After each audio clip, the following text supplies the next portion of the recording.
Ce que les pompiers ont retrouvé, c'est que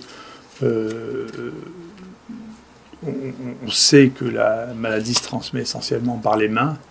Et ce qu'ils ont retrouvé de plus contaminé, ce n'est pas les restaurants quand ils étaient ouverts. Je ne suis pas sûr qu'ils jouent un rôle important. La grande étude qui a été faite actuellement, qui est la meilleure de toutes, qui a été faite en Islande, montre que c'est à la maison qu'on attrape le plus de cas. Donc quand il y a quelqu'un à la maison qui est infecté, eh bien, il y a beaucoup plus de chances. Et bien entendu, c'est le conjoint qui a le plus de chances de tous, pas les enfants. Parce que les enfants sont moins sensibles à cette maladie.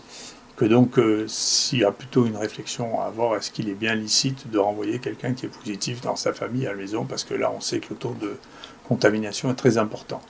Dans notre environnement, ce qui a été trouvé le plus souvent positif, c'est les barres de caddie dans les supermarchés.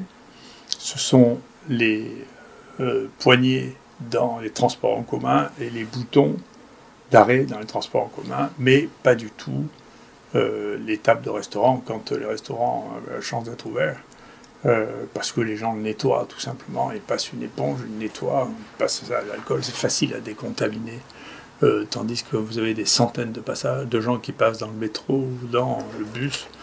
La manière de l'arrêter là, elle devient extrêmement compliquée, sauf à demander aux gens de porter des gants quand ils vont prendre le métro ou quand ils vont prendre un bus, de manière à éviter de s'infecter et de se mettre de l'alcool sur les gants avant de les enlever, ce que je pense être la meilleure solution. Voilà.